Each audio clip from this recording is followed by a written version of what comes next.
Hi! Today I'm reviewing Florida Project. Yes, indeed.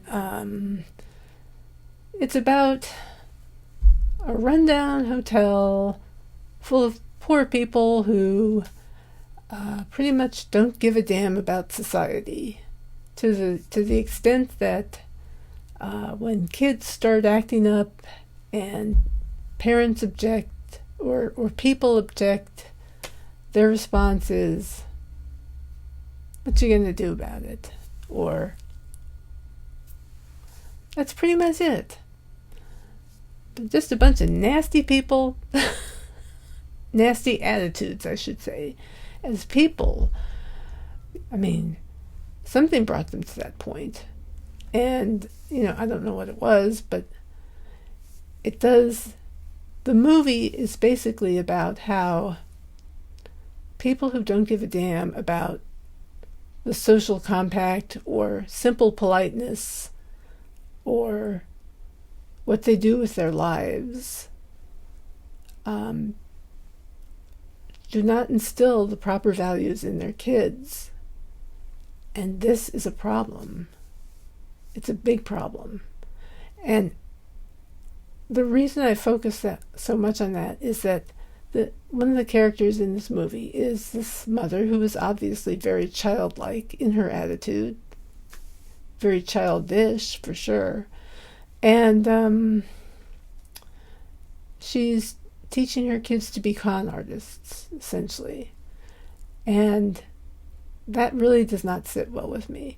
So when people start talking about how joyous and wonderful the kids are in this movie, I just kind of had to sit back and go, well, yeah, they have those moments where you think, gosh, maybe there's some hope there.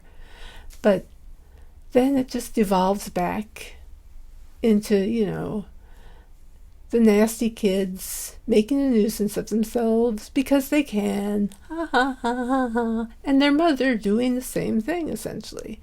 So, yeah, there's that. And then there's poor Willem Dafoe playing this worn-down character trying to run the motel and not run it into the ground. But how are you gonna when nobody gives a damn?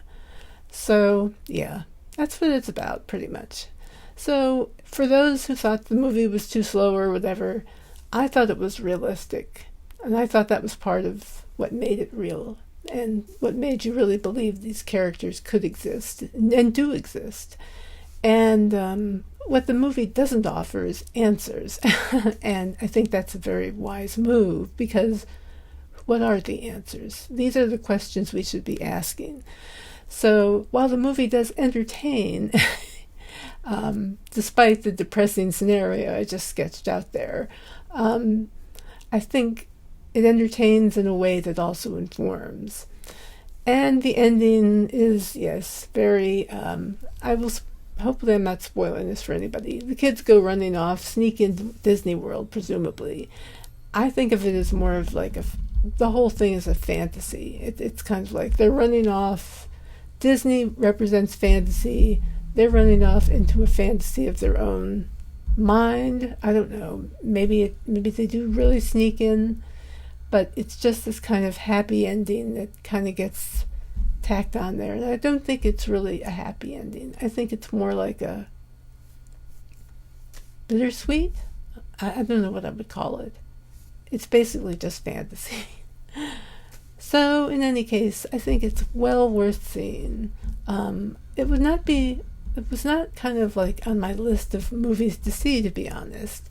And I'm glad I did see it. So, on that note, see the Florida Project. It is good if you haven't seen it already. That's it. See you later.